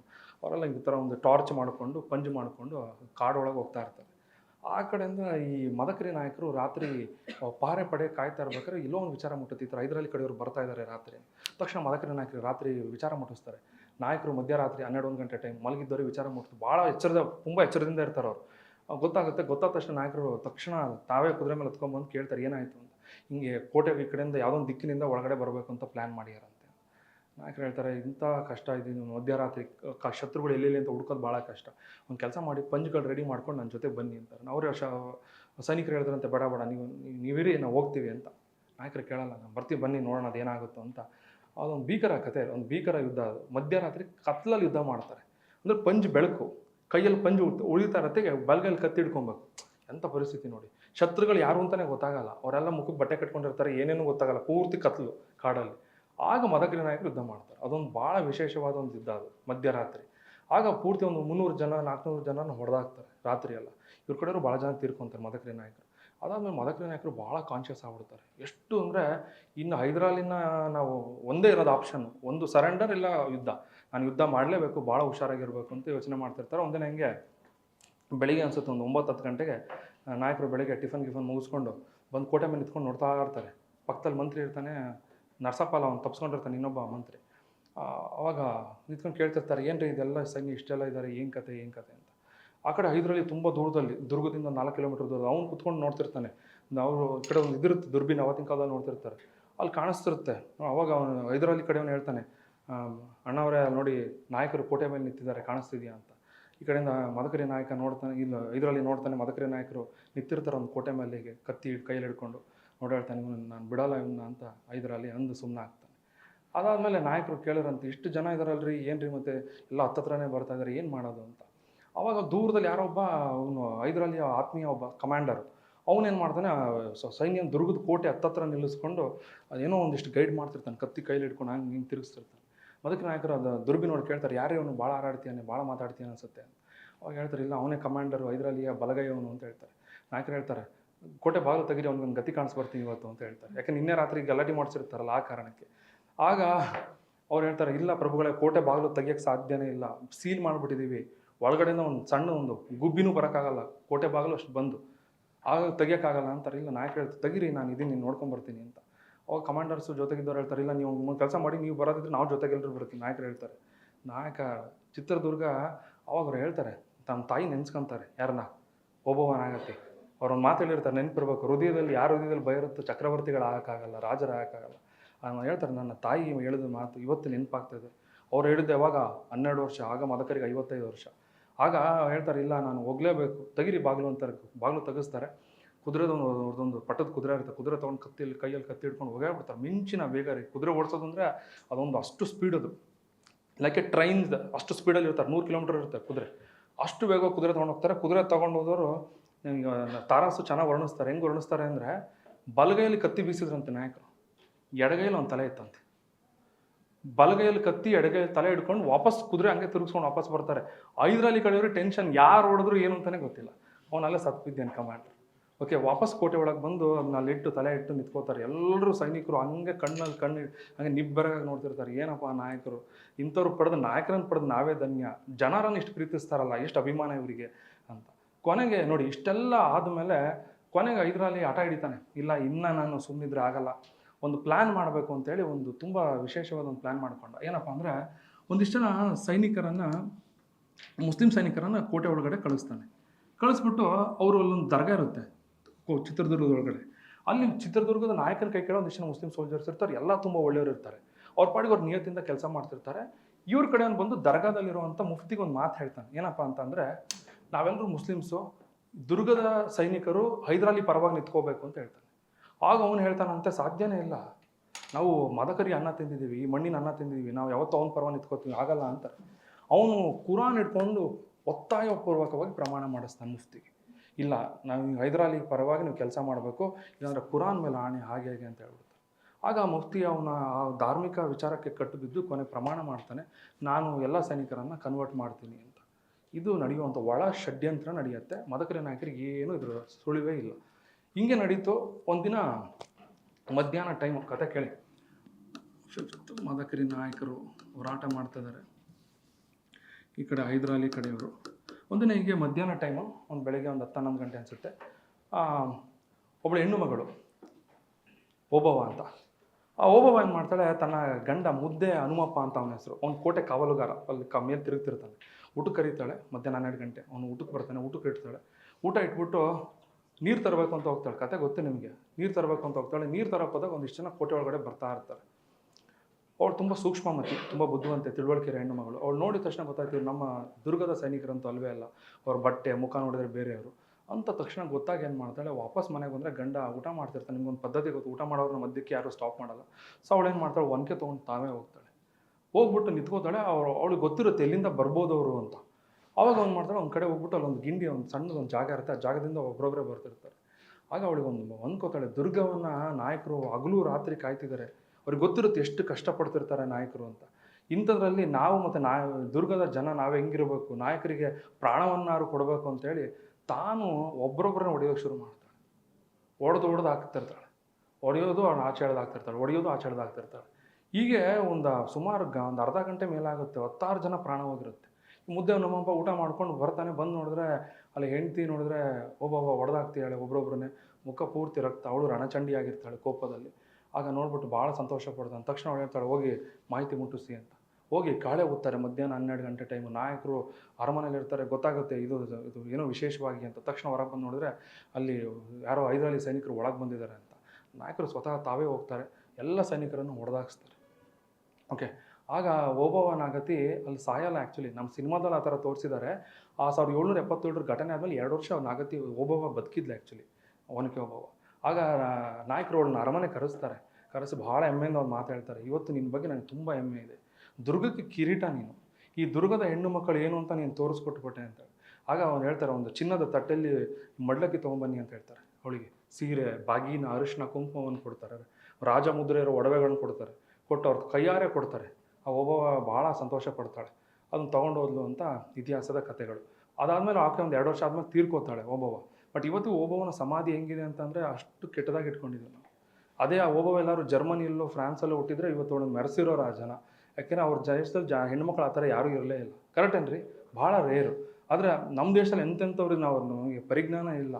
ಓಕೆ, ಇದಾಯಿತು ಕತೆ. ಕೊನೆ ನಾಯಕರು ಈ ವಿಚಾರ ಗೊತ್ತಾದ್ಮೇಲೆ ಭಾಳ ಇನ್ನೇನು ಹೈದರಾಲಿಯ ಸೈನಿಕರು ಕೋಟೆ ಒಳಗೆ ನಿಲ್ತಾರೆ. ಅದಾಗ ಒಂದು 2 ದಿನದ ಒಳಗಡೆ ಬರುತ್ತೆ. ಆಗ ಮದಕರಿ ನಾಯಕರಿಗೆ ಗೊತ್ತಾಯ್ತು ಯಾರೋ ಬೆನ್ನಿಗೆ ಚೂರಿ ಹಾಕಿದ್ದಾರೆ ಅಂತ, ಆ ಮುಫ್ತಿ ಕಡೆಯವರು. ಬಟ್ ಏನು ಮಾಡೋಕ್ಕಾಗಲ್ಲ. ಅಷ್ಟೊತ್ತಿಗೆ ಇದೆಲ್ಲ ಆಗುತ್ತೆ. ಲಾಸ್ಟ್ ಒಂದು ದಿನ ಯುದ್ಧ ಇನ್ನೇನು ಕರೆಕ್ಟಾಗಿ ನಾಳೆ ಶುರುವಾಗಬೇಕು. ಹಿಂದಿನ ದಿನದ ಒಂದು ಸ್ಟೋರಿ ಹೇಳ್ಬಿಡ್ತೀನಿ ಕೇಳಿ. ಮದಕರಿ ನಾಯಕರು ಒಂದಿನ ಮಧ್ಯರಾತ್ರಿ ತಮ್ಮ ಮಗನ 4 ವರ್ಷದ ಮಗ, ಅವನ ಹೆಸರೇನೋ ಬರುತ್ತೆ, ಚಿಕ್ಕವನು. ಮದಕರಿ ನಾಯಕರಿಗೆ ಯೋಚನೆ, ಇನ್ನೇನು ಮಾಡಬೇಕು, ಇನ್ನೇನು ಸೈನಿಕರು, ಇನ್ನೇನು ಕೊನೆಗೆ ಯುದ್ಧ ಅಂದರೆ ಇನ್ನು 1 or 2 ಡೇಸಲ್ಲಿ ಕಂಪ್ಲೀಟ್ ಬ್ಯಾಟಲ್ ನಡೆಯುವಂಥದ್ದು. ಮದಕರಿ ನಾಯಕರು ರಾತ್ರಿ 12 ಗಂಟೆ ಒಂದು ವಿಶೇಷವಾಗಿ ಪೂಜೆ ಮಾಡಬೇಕು ಅಂತ. ಅವತ್ತು ಅಮಾಸೆ ಅನಿಸುತ್ತೆ. ಹೋಗ್ಬಿಟ್ಟು ಏನು ಮಾಡ್ತಾರೆ, ಮಗನ ಕರ್ಕೊಂಡು ಒಂದು ಗುಡ್ಡ, ಅಲ್ಲಿ ನೋಡಿದ್ರಲ್ಲ ಆ ಥರ ಗುಡ್ಡಗಳು ನಡ್ಕೊಂಡು ಹೋಗ್ತಾರೆ. ನಡ್ಕೊಂಡು ಹೋಗ್ಬೇಕಾದ್ರೆ ಅಲ್ಲೊಂದು ಸೈನಿಕರ ಜೊತೆಗೆ ಬರ್ತು. ಸ್ವಲ್ಪ ದೂರ ಆದಮೇಲೆ ಹೇಳ್ತಾರೆ, ನೀವು ಇಲ್ಲೇ ಇದ್ಬಿಡಿ, ನಾವು ಹೋಗ್ತೀವಿ ಅಂತ. ಸಣ್ಣ ಗುಹೆ ಥರ ನಡ್ಕೊಂಡು ಹೋಗ್ತಾರೆ. ನಡ್ಕೊಂಡು ಹೋದಾಗ ಒಳಗಡೆ ಮಗನ ಕರ್ಕೊಂಡೋಗಿ ಅಲ್ಲೊಂದು ದೊಡ್ಡ ಒಂದು ಪ್ರಪಾತ ಥರ ಇರುತ್ತೆ, ಒಂದು 50 ಅಡಿ ಆಳ ಇರುತ್ತೆ ಬಂಡೆಯಿಂದ ಕೆಳಗಡೆ. ಮದಕರಿ ನಾಯಕರು ಆ ಮಗು ಕೈಯಲ್ಲಿ ಪೂಜೆ ಸಾಮಗ್ರಿ, ಕೈಯಲ್ಲೊಂದು ಟಾರ್ಚು ಅಂದರೆ ಬೆಂಕಿದು ಕೊಟ್ಬಿಟ್ಟು ಅವ್ರು ಏನು ಮಾಡ್ತಾರೆ, ನಾನು ಹಾರ್ತೀನಿ, ನೀನು ನಿಧಾನಕ್ಕೆ ಬರಬೇಕು ಅಂತ ಹೇಳಿ ಹಾರೇ ಬಿಡ್ತಾರೆ. ಕತ್ಲಲ್ಲಿ ಹೇಳ್ತಾರೆ, ನಾನು ಮಧ್ಯರಾತ್ರಿ ಕತ್ಲಲ್ಲಿ ಕಡೆ ಜಂಪ್ ಮಾಡಿಬಿಡ್ತಾರೆ. ಜಂಪ್ ಮಾಡಿದಾಗ ಅಷ್ಟು ಮಗು ಕೈಯಲ್ಲಿ ಹಿಡ್ಕೊಂಡು ನಿಂತಿರುತ್ತೆ. ಆಗ ಹೇಳ್ತಾರೆ, ಅದನ್ನೆಲ್ಲ ಕೆಳಗಡೆ ಬಿಸಾಕು ಅಂತಾರೆ. ಆ ಮಗು ಕೆಳಗಡೆ ಹಾಕುತ್ತೆ. ಅವಾಗ ಹೇಳ್ತಾರೆ, ಇವಾಗ ಹಾರು ಅಂತ ಹೇಳ್ತಾರೆ. ಮಧ್ಯರಾತ್ರಿ 4 ವರ್ಷದ ಮಗುಗೆ ಒಂದು 50 ಅಡಿ ಆಳದಿಂದ ಹಾರು ಅಂತಾರೆ. ಆ ಮಗು ಆಗಲ್ಲ ಅನ್ನತ್ತೆ, ಭಯ ಆಗುತ್ತೆ ನನಗೆ. ಆಗ ನಾಯಕರು ಕೂಗಿ ಹೇಳ್ತಾರಂತೆ, ದುರ್ಗದ ಮರಿ ನೀನು, ಭಯ ಅನ್ನೋದು ಒಂದು ಕಣದಲ್ಲೂ ಇರಬಾರ್ದು ನಿನಗೆ ಅಂತ. ಆ ಹುಡುಗ ಆರ್ತಾನೆ. ಆರಿದ್ರೆ ಗೊತ್ತಲ್ಲ, ಮನೆಯದು ಇದು ನೋಡಿದ್ರಲ್ಲ ಬಾತ್ಕೋಳಿದು, ಓಕೆ ಆ ಥರ ಆ ಬಂಡೆಯಿಂದ ಬಿದ್ದು ಕೈ ಹಾಲೆಲ್ಲ ಪೂರ್ತಿ ತರ್ಚೋಗಿರುತ್ತೆ, ರಕ್ತ ಸುರಿತಿರುತ್ತೆ. ಓಕೆ, ಇವತ್ತಿನ ಪೇರೆಂಟ್ಸ್ ಥರ ಅಲ್ಲ, ಅವತ್ತಿನ ಕಾಲದಲ್ಲಿ ಹಂಗೆ ಕೈ ಹಿಡ್ಕೊಂಡು ಹಂಗೆ ಕರ್ಕೊಂಡು ಹೋಗ್ತಾನೆ ಇರ್ತಾರೆ ಮದಕರಿ ನಾಯಕರು. ಇವತ್ತು ಗೊತ್ತಲ್ಲ, ಒಂಚೂರು ಬಿದ್ದರೆ ಚಿನ್ನ ಮುನ್ನ ಅಂತಿರ್ತಾರೆ ಪೇರೆಂಟ್ಸ್. ಅವಾಗೆಲ್ಲ ಹಂಗಲ್ಲ. ಓಕೆ, ಆ ಥರದ ಒಂದು ಬದುಕು. ನಾಯಕರು ಆ ಮಗು ಹಂಗೆ ಕೈ ಹಿಡ್ಕೊಂಡು ಕರ್ಕೊಂಡು ಹೋಗ್ಬಿಡ್ತಾರೆ. ಮುಂದೆ ಕರ್ಕೊಂಡು ಹೋದ್ರೆ ಅಲ್ಲೊಂದು ಕಾಳಿದೊಂದು ವಿಗ್ರಹ. ಓಕೆ, ಅಲ್ಲಿ ಹೋಗಿ ದೀಪ ಹಚ್ಚುತ್ತಾರೆ ಮದಕರಿ ನಾಯಕರು. ದೀಪ ಹಚ್ಬಿಟ್ಟು ಪೂಜೆ ಮಾಡ್ತಾರೆ. ಬಲಿ ಕೊಡಬೇಕು ಪ್ರಾಣಿ, ಅಲ್ಲಿ ಏನು ತೊಗೊಂಬಂದಿರಲ್ಲ ಅವರು. ತಮ್ಮ ಕೈಯಿಂದ ಹಿಂಗೆ ರಕ್ತ ತೆಗೆದು ಒಂದು ಬೆಳ್ಳಿ ಪಾತ್ರೆಯಲ್ಲಿ ಹಿಡಿತಾರೆ. ಹಿಡಿದ್ಬಿಟ್ಟು ಅದನ್ನು ಆ ಕಾಳಿಯ ಕಾಲಿಗೆ ಅಭಿಷೇಕ ಮಾಡ್ತಾರೆ. ಮಗ ನೋಡ್ತಿರ್ತಾನೆ. ಓಕೆ, ಆಮೇಲೆ ತಮ್ಮ ರಕ್ತದಲ್ಲಿ ದೇವಿಗೆ ಒಂದು ತಿಲಕ ಇಡ್ತಾರೆ. ನೋಡ್ರಿ ಹೆಂಗಿದ್ರು ರಾಜ ಮಹಾರಾಜರು. ಅದನ್ನೆಲ್ಲ ಪೂಜೆ ಮಾಡಿ ಮಗನಿಗೆ ಹೇಳ್ತಾರಂತೆ, ನಾಳೆ ನಾಡಿದ್ರಲ್ಲಿ ಯುದ್ಧ, ನಾನು ನೋಡ್ತಾ ಇದ್ದೀನಿ, ನಾನು ಬದುಕ್ತೀನೋ ಇಲ್ಲೋ ನಂಗೆ ಗೊತ್ತಿಲ್ಲ, ನೋಡ್ರಿ ಹೆಂಗಿರುತ್ತೆ ಲೈಫ್. ಆಗ ಮದಕರಿ ನಾಯಕರ ಮಗುನ ಕರ್ಕೊಂಡು ಮತ್ತೆ ಹೋಗ್ತಾರೆ. ಬೆಳಗಿನ ಜಾವ ಪೂಜೆ. ನಿಮ್ಗೆ ಇದಕ್ಕೆ ಹೇಳಿರ್ಬೇಕು, ಉಚ್ಚಂಗಿ ದುರ್ಗ ಅಂತ. ಅಲ್ಲಿ ಉಚ್ಚಂಗಿ ದುರ್ಗದಲ್ಲಿ ದೇವಿ ಇದ್ದಾಳೆ, ಗೊತ್ತಿರಬೇಕು, ಕರೆಕ್ಟಾ? ಆ ಉಚ್ಚಂಗಿ ದುರ್ಗದಲ್ಲಿ ದೇವಿಗೆ ಪೂಜೆ ಮಾಡಿಸ್ತಾರಂತೆ. ತಮ್ಮ ಕತ್ತಿನ ಕಳಿಸ್ಕೊಡ್ತಾರೆ ನಾಯಕರು, ದೇವಿ ಪಾದಕ್ಕಿಟ್ಟು ತೊಗೊಂಬನ್ನಿ ಅಂತ. ದೇವಿ ಹತ್ರ ಹೇಳಿ ಕಳಿಸಿರ್ತಾರಂತೆ, ನಿನ್ಗೆ ಎರಡೇ ನಿನ್ನ ಹತ್ರ ಇರೋದು, ಒಂದು ಈ ಕತ್ತಿಯಿಂದ ಹೈದರಾಲಿ ತಲೆ, ಇಲ್ಲ ಆ ಕತ್ತಿಯಿಂದ ನನ್ನ ತಲೆ, ಎರಡರಲ್ಲಿ ಒಂದು ನಿನ್ನ ಪಾದ ಸೇರುತ್ತೆ ಅಂತ ಹೇಳ್ತಾರೆ ನಾಯಕರು. ಅಂದರೆ ಆ ಥರದೊಂದು ಗ್ರೇಟೆಸ್ಟ್ ಕ್ಯಾರೆಕ್ಟರ್ಸು ಮದಕರಿ ನಾಯಕರು. ಕೊನೆಗೆ ಯುದ್ಧ ಪ್ರಾರಂಭ ಆಯಿತು 1777. ತೀವ್ರ ಯುದ್ಧ ಕಣ್ರಿ, ಭೀಕರ ಯುದ್ಧ. ಹೈದರಾಲಿಯ ಕಡೆಯವರು ಕೋಟೆ ಒಳಗಡೆ ಬರ್ತಾರೆ, ನುಗ್ಗೇ ಬಿಡ್ತಾರೆ, ತಪ್ಪಿಸ್ಕೊಂಡು ಮತ್ತವ್ರಿಗೆ ಗೊತ್ತಿರುತ್ತೆ, ರಹಸ್ಯಧಾರಿಗಳು ಬಂದ್ಬಿಡ್ತಾರೆ. ನಾಯಕರು ಅವರಿಗೂ ಭೀಕರ ಯುದ್ಧ ಆಗುತ್ತೆ, ತೀವ್ರ ಯುದ್ಧ. ನಾಯಕರು 100 ಜನರನ್ನ ಹೊಡೆದಾಕ್ತಾರೆ ಒಬ್ಬರೇ ಏಕಾಂಗಿಯಾಗಿ. ಕೊನೆಗೆ ಆದರೂ ಮದಕರಿ ನಾಯಕನ ಹಿಡಿದು ಬಿಡ್ತಾರೆ ಹೈದರಾಲಿ ಕಡೆಯವರು 1777ರಲ್ಲಿ. ಮದಕರಿ ನಾಯಕರನ್ನು ಬಂಧಿಸಿದ್ರು. ಹತ್ರ ಹೋಗೋಕ್ಕೆ ಯಾರಲ್ಲ, 2 ಕೈಲಿ ಚೈನ್ ಕಟ್ಟಿರ್ತಾರೆ. ನೀವು ಚಾವ ನೋಡಿರಬೇಕು. ಓಕೆ, ನೀವು ಸಂಭಾಜಿ ಬಗ್ಗೆ ಹೊಗಳ್ತೀರಾ, ನೀವು ಮಹಾರಾಷ್ಟ್ರದ ಬಗ್ಗೆ, ನಮ್ಮ ಮದಕರಿ ನಾಯಕರು ನೋಡ್ಬೇಕು ನೀವು, ಅದಕ್ಕಿಂತನೂ ಪವರ್ಫುಲ್ ಅವರು. ಓಕೆನಾ? ಅವ್ರಿಗೆ 2 ಕೈಗೆ ಚೈನ್ ಹಾಕಿರ್ತಾರೆ, ಯಾರು ಹತ್ರ ಹೋಗೋಕ್ಕಾಗಲ್ಲ ನಾಯಕರು. ಅವ್ರು ಅಷ್ಟು ಹೆಬ್ಬೂಲಿ ಇದ್ದಂಗೆ ಇರ್ತಾರೆ, ಕಣ್ಣು ರಕ್ತ ಕಾರಷ್ಟು ಅಷ್ಟು ಕೆಂಪು ಕೋಪ ಇರುತ್ತೆ ಹೈದರಾಲಿ ಮೇಲೆ. ಹಿಡ್ದಾಕಂತಾರೆ. ಹೈದರಾಲಿ ಅಲ್ಲಿ ಸಮಾಧಾನ ಆಗಲ್ಲ ಅವನಿಗೆ. ಅರೆಸ್ಟ್ ಮಾಡಿಸ್ತಾನೆ. ಅವ್ರ ಫ್ಯಾಮಿಲಿಯವ್ರು ಎಲ್ಲರನ್ನೂ ಹೇಳ್ಕೊಂಬನ್ರಿ ಅಂತಾನೆ. ಹೆಂಡತಿ, ಮಕ್ಕಳು, ಅವ್ರ ತಮ್ಮನ ಮಕ್ಕಳು ಎಲ್ಲರನ್ನೂ ಅರೆಸ್ಟ್ ಮಾಡಿಸ್ತಾನೆ. ಎಲ್ಲರೂ ಹೇಳ್ಕೊಂಡು ಹೋಗ್ತಾರೆ. ಮದಕರಿ ನಾಯಕರನ್ನು ಕೊನೆಗೆ ಮೋಸದಿಂದ ಸೋಲಿಸಿ ಶ್ರೀರಂಗಪಟ್ಟಣಕ್ಕೆ ತೊಗೊಂಬಂದ. ಕೊನೆಗೆ ಶ್ರೀರಂಗಪಟ್ಟಣಕ್ಕೆ ತಂದ ಮೇಲೆ ಮದಕರಿ ನಾಯಕರು ಸುಮಾರು 2 ವರ್ಷಗಳ ಕಾಲ, ಅಂದರೆ 1779 ತನಕ ಅವ್ರು ಅಲ್ಲೇ ಇದ್ದರು ನೋಡ್ರಿ. ಜೈಲಲ್ಲೇ ಇರ್ತಾರೆ ಮದಕರಿ ನಾಯಕರು. ಆಮೇಲೆ ಅವರ ಕುಟುಂಬದವ್ರನ್ನ ಪಾಯ್ಸನ್ ಮಾಡಿಸಿ, ಅಂದರೆ ಆ ಮಗುನೆಲ್ಲ ಕೊಲೆ ಮಾಡಿಸ್ಬಿಡ್ತಾನೆ ಹೈದರಾಲಿ. ಆ 4 ವರ್ಷದ ಮಗುನ ಇವ್ರ ಪತ್ನಿಯವರೆಲ್ಲರನ್ನೂ ಕೊಲೆ ಮಾಡಿಸ್ತಾನೆ. ನಾಯಕರು ಮಾತ್ರ ಜೈಲಲ್ಲಿ ಇದ್ರು 2 ವರ್ಷ ಶ್ರೀರಂಗಪಟ್ಟಣದಲ್ಲಿ. ಕೊನೆಗೆ ಹೈದರಾಲಿ ಏನು ಮಾಡ್ತಾನೆ, ಅಷ್ಟೊತ್ತಿಗೆ ಒಂದು ವಾರ್ಸ್ ಭಾಳ ನಡೀತಾ ಇರ್ತವೆ, ನೆನಪಿರ್ಬೇಕು. ಅಷ್ಟೊತ್ತಿಗೆ ಆಂಗ್ಲೋ ಮೈಸೂರು ವಾರ್ಸ್ ನಡೀತಾ ಇರ್ತವೆ. ಸೆಕೆಂಡ್ ಆಂಗ್ಲೋ ಮೈಸೂರು ಟೈಮ್ ಅದು ಕತೆ. ಆಗ ಅವನೇನು ಮಾಡ್ತಾನೆ, ಇದು ಮದಕರಿ ನಾಯಕನ ಕೇಳ್ತಾನೆ, ಇವಾಗಲಾದ್ರೂ ನಾನು ಸರೆಂಡರ್ ಆಗೋ, ವಾಪಸ್ ದುರ್ಗ ಕೊಡ್ತೀನಿ ಅಂತ. ಅವ್ರು ಹೇಳ್ತಾರೆ, ಪ್ರಾಣ ಬೇಕಾದ್ರೆ ತೊಗೊಂಡ್ಬಿಡು, ಅದ್ರ ತಲೆ ಮಾತ್ರ ನಾನು ಕೊಡಲ್ಲ, ಬಗ್ಸಲ್ಲ ಅಂತಾರೆ. ಕೊನೆಗೆ 1779ರಲ್ಲಿ ಮದಕರಿ ನಾಯಕರಿಗೆ ವಿಷ ಹಾಕಿಸ್ತಾನೆ ಊಟದಲ್ಲಿ. ಮುಟ್ಟಕ್ಕಂತೂ ಆಗಲ್ಲ ಹೋಗೋ ಹತ್ರ, ಅದಕ್ಕೋಸ್ಕರ ಊಟದಲ್ಲಿ ವಿಷ ಹಾಕಿಸ್ತಾರೆ. ಕೊನೆಗೆ ಮದಕರಿ ನಾಯಕರು 1779 ಶ್ರೀರಂಗಪಟ್ಟಣದಲ್ಲೇ ಕಾಲವಾದರು ಅಂತ ಇತಿಹಾಸ. ಹಾಗಾಗಿ ದುರ್ಗದ ನಾಯಕರು ಅಂದರೆ ಆ ಮಣ್ಣಿಗೊಂದು ವಿಶೇಷತೆ. ನೀವು ಯಾವಾಗ ದುರ್ಗಕ್ಕೆ ಹೋದ್ರೆ ನೀವು ಅಬ್ಸರ್ವ್ ಮಾಡ್ಬೋದು, ಆ ಮಣ್ಣೆ ಅದಕ್ಕೆ ಯಾವಾಗ ಹೇಳ್ತೀನಿ, ದುರ್ಗಕ್ಕೆ ಹೋದ್ರೆ ಒಂದ್ಸತಿ ಆ ಮಣ್ಣಿಗೆ, ಆ ಕೋಟೆ ಹತ್ಬೇಕಾದ್ರೆ ಒಂದ್ಸತಿ ನಮಸ್ಕಾರ ಮಾಡ್ಕೊಂಡು. ಯಾಕಂದರೆ ರಾಜವೀರ ಮದಕರಿ ನಾಯಕರು ನಡೆದ ಪುಣ್ಯಭೂಮಿ, ಮಹಾನ್ ವ್ಯಕ್ತಿತ್ವವೇ ಹಂಗೆ, ಜನರನ್ನು ಅಷ್ಟು ಪ್ರೀತಿಸ್ತಾ ಇದ್ರು. ಇವತ್ತಿಗೂ ಆಗಾಗ ಅವ್ರನ್ನ ಕಂಡ್ರೆ ದುರ್ಗದ ಜನಕ್ಕಲ್ಲ, ಕನ್ನಡ ನಾಡಿನ ಜನಕ್ಕೆ ಭಾಳ ಅಭಿಮಾನ. ಓಕೆ, ಅದು ಕೊನೆಗೆ ಅವ್ರು ತೀರ್ಕೋತಾರೆ. ಅದಾದಮೇಲೆ ಈ was the last ruler.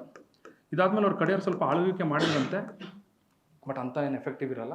But ಈ ವಾಸ್ ದ ಲಾಸ್ಟ್ ರೂಲರ್. ಇಲ್ಲಿಗೆ ಈ ಚಿತ್ರದುರ್ಗದ ನಾಯಕರು ಅಥವಾ ಏನು ಮನೆತನ ಇದೆ ಅದು ಕಂಪ್ಲೀಟ್ ಎಂಡ್ ಆಗುತ್ತೆ. ಬಗ್ಗೆ ಕೇಳೋ ಒಂದು ರೋಮಾಂಚನ ಆಗುತ್ತೆ ಮನಸ್ಸಿಗೆ. ಓಕೆ, ಅದು ನೋಡಿ, ಇದರಿಂದ ಏನು ಲೆಸನ್ ಅಂದರೆ, ಒಬ್ಬ ವ್ಯಕ್ತಿ ಉಳಿತಾನೆ ಅಷ್ಟೇ. ಓಕೆನಾ? ವ್ಯಕ್ತಿತ್ವ, ಅದಕ್ಕೆ ಹೇಳ್ತಾರಲ್ಲ, ವ್ಯಕ್ತಿ ಹೋಗ್ತಾನೆ, ವ್ಯಕ್ತಿತ್ವ ಉಳಿಯುತ್ತೆ ಅಂತಾರೆ. ಕೇಳಿರೋ ಒಂದು ಮಾತು, ಬ್ಯೂಟಿಫುಲ್ ಸೆಂಟೆನ್ಸ್.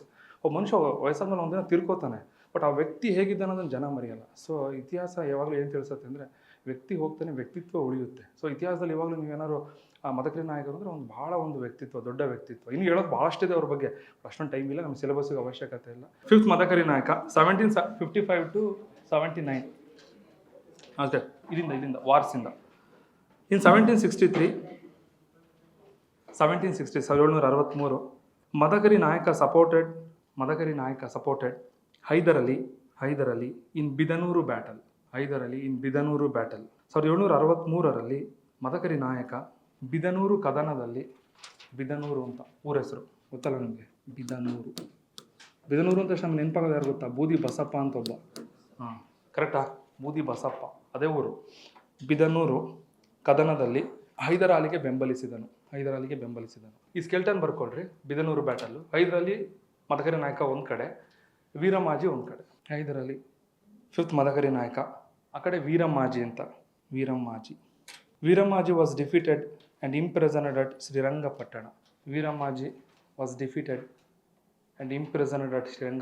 ವೀರಮಾಜಿಯನ್ನು ಸೋಲಿಸಿ ಶ್ರೀರಂಗಪಟ್ಟಣದಲ್ಲಿ ಬಂಧಿಸಿಡಲಾಯಿತು. ನೆಕ್ಸ್ಟ್ ಎರಡನೇದು, ಇನ್ ಬಿಗಿನಿಂಗ್ ಮದಕರಿ, ಪ್ರಾರಂಭದಲ್ಲಿ ಮದಕರಿ ಸಪೋರ್ಟೆಡ್ ಹೈದರಾಲಿ, ಹೈದರಾಲಿಗೆ ಬೆಂಬಲಿಸಿದ, supported Hyder Ali. Later he joined the Marathas, ನಂತರ ಮರಾಠರನ್ನು ಬೆಂಬಲಿಸಿದ. ನೆಕ್ಸ್ಟ್ ಮೂರನೇ battle 1777, 1777. Hyder Ali attacked on Chitradurga. 1777 Hyder Ali ಚಿತ್ರದುರ್ಗದ ಮೇಲೆ ದಾಳಿ ಮಾಡಿದ. ಒಂದು ಕಡೆ 5th ಮದಕರಿ, ಒಂದು ಕಡೆ ಹೈದರಾಲಿ ಡಿಫಿಟೆಡ್ ಮದಕರಿ ನಾಯಕ ಬೈ ಟ್ಯಾಕ್ಟಿಕ್ಸ್. ಹೈದರಾಲಿ ಮೋಸದಿಂದ ಮದಕರಿಯನ್ನು ಸೋಲಿಸಿದ. Onake Obavva fought against the Hyder Ali soldiers.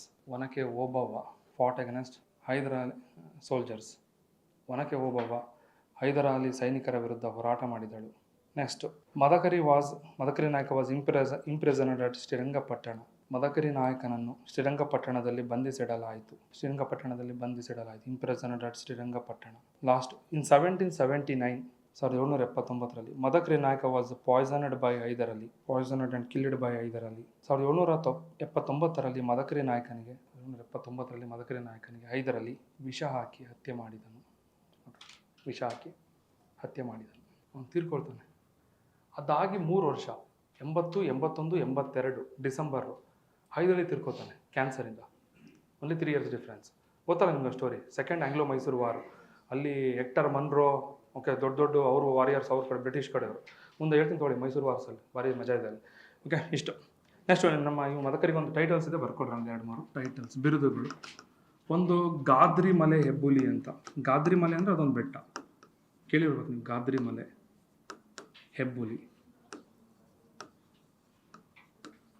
ಮಲೆ ಹೆಬ್ಬುಲಿ ಅಂತ ಒಂದು. ಎರಡನೇ ಟೈಟಲ್ ಬಂದ್ಬಿಟ್ಟು ಚಂಡ ವಿಕ್ರಮರಾಯ.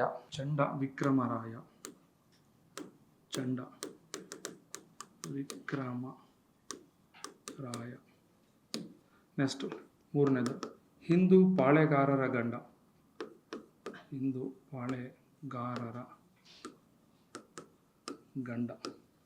ಗಂಡ ಮೀನ್ಸ್ ಒಡೆಯ ಅಂತ. ಹಿಂದೂ ಪಾಳೆಗಾರರ ಗಂಡ, ಈ ಥರ. ಲಾಸ್ಟ್ಗೆ he was the last ruler of ಚಿತ್ರದುರ್ಗದ ನಾಯಕರ ಕೊನೆಯ. ಇವ್ರ ಮೇಲೆ ಕ್ವಶನ್ಸ್ ಕೇಳೋದು ಭಾಳ ಕಡಿಮೆ.